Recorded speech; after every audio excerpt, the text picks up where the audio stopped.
तो जल्दी से इस वीडियो को लाइक कर दो, चैनल को सब्सक्राइब कर दो। तो चलिए मैं आपको वो ज्ञान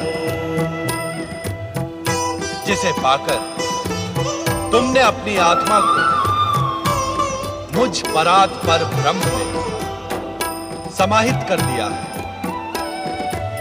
अब तुम स्वयं शिव तत्व, शिव ज्ञान और शिव भक्ति की प्रतीक हो।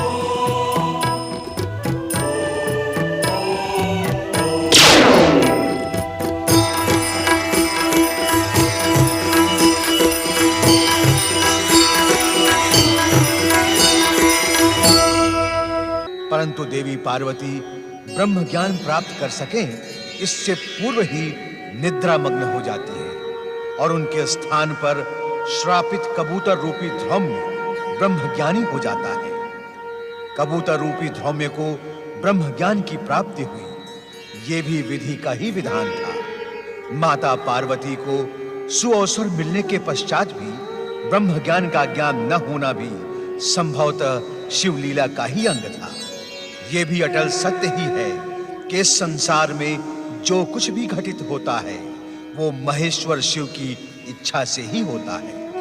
ब्रह्म ज्ञान का ज्ञान देने के पश्चात कल्याणकारी शिव जब हिम शिवलिंग से बाहर पधारे तो देवी पार्वती को निद्रा मग्न देखकर चकित रह गए।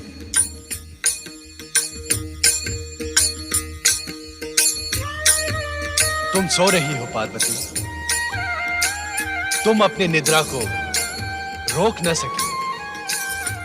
परम शिव तत्व और ब्रह्म ज्ञान की प्राप्ति के स्थान पर तुम्हें निद्रा ही प्रिय लगी। आश्चर्य है, हमारे प्रत्येक वचन पर हुंकार कौन भर रहा था? कौन है वो प्राणी जो हमारी आज्ञा के बिना इस दिव्य ब्रह्म ज्ञान के संदेश को सुनकर हुंकार भर रहा था? उपस्थित हो।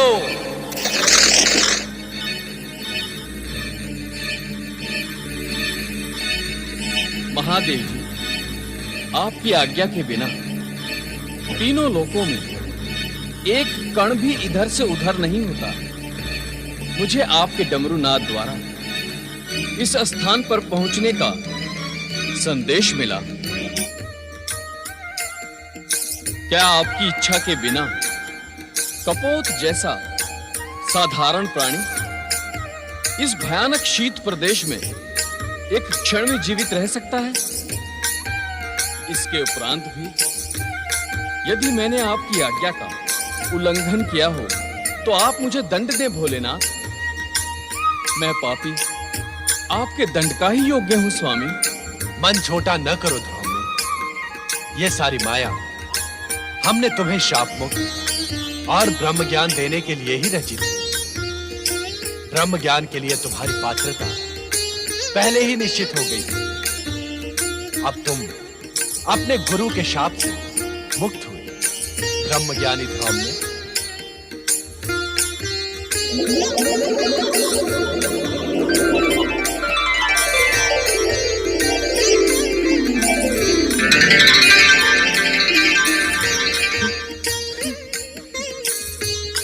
भोलेनाथ, भोलेनाथ, आप कृपा निधान हैं, दया के सागर हैं।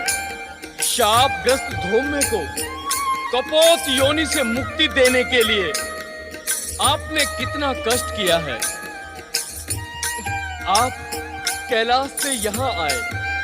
जय जय भोले भंडारी, जय शिव शंकर, जय जय शिव शंकर, जय जय शिव शंकर। ये मैं क्या देख रही हूँ? डमरूनाद के उपरांत भी इस गुफा में ये युवा ऋषि कैसे प्रकट हो गए? माता, मैं और ऋषि का शिष्य धौम्य हूँ। भोलेनाथ की प्रेरणा से ही यहाँ उपस्थित हुआ हूँ। भोलेनाथ की प्रेरणा? हाँ माता, मैं शापग्रस्त धौम्य कपोत वनम आकाश में उड़ रहा था। तभी मुझे भोलेनाथ के डमरूनाद द्वारा इस स्थान पर पहुंचने का आदेश मिला। माता, आज भोलेनाथ की कृपा से मेरा पुनर्जन्म हुआ है, अन्यथा कपोत योनि से मुझे मुक्ति कौन प्रदान करता? मैं समझ गई स्वामी। इन्हीं ध्रौम्य ऋषि को शाप मुक्त कर ब्रह्म ज्ञान का उपहार प्रदान करने के लिए ही आप मुझे इस पवित्र अमरनाथ गुफा में लेकर आए। किंतु मेरा दुर्भाग्य देखिए स्वामी, पाकर भी मैं उस दिव्य ज्ञान से वंचित रह गई। मेरी अभागी निद्रा। पश्चाताप न करो पार्वती, तुम्हारा निद्रा मग्न होना भी हमारी ही लीला का अंग था।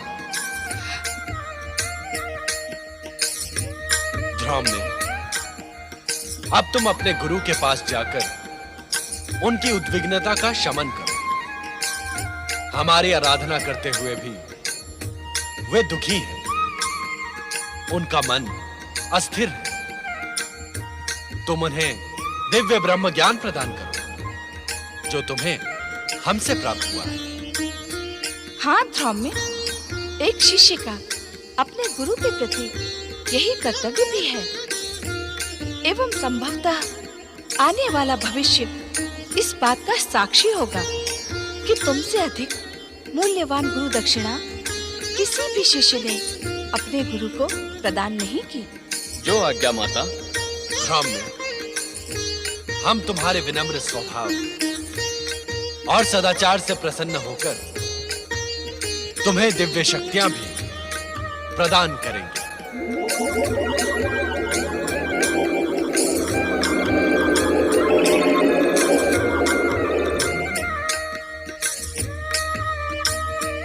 मैं आपकी इस महान कृपा के योग्य नहीं था भोलेनाथ। भगवान, अब मुझे आज्ञा दी जिससे शीघ्र अतिशीघ्र मैं अपने गुरु को विषाद मुक्त कर सकूं। ओम नमः शिवाय। स्वामी, क्या मैं अब भी ब्रह्म ज्ञान से वंचित रहूंगी? धैर्य रखो देवी, समय आने पर इस प्रश्न का उत्तर तुम्हें अवश्य मिल जाएगा। अपने मन की उद्विग्नता का शमन करो देवी। तुम्हारे मन में जो प्रश्न जन्म ले रहे हैं उनका निसंकोच उल्लेख करो। स्वामी, ये अमरनाथ गुफा आपके ब्रह्म ज्ञान प्रदान करने से ब्रह्म भूमि बन गई है। इसके शांत तथा आध्यात्मिक वातावरण ने मेरे मन को प्रफुल्लित कर दिया है। स्वामी, अब मेरा मन यहाँ से जाने को उत्सुक नहीं है। क्या हम इस स्थान पर अनिश्चित काल तक निवास नहीं कर सकते? तनिक अपने नंदी तथा अन्य शिव भक्तों के साथ ही उन प्रियजनों की भी चिंता करो पार्वती, जो अपने समस्याओं के समाधान के लिए हमारी शरण में कैलाश पहुंचते हैं। हमें कैलाश पर ना पाकर सभी भक्त एवं प्रियजन भी ब्रह्म ज्ञान के लिए प्रयत्नशील होंगे। इससे उन सबका कल्याण होगा। माँ के हृदय में ममता का ही वास होता है।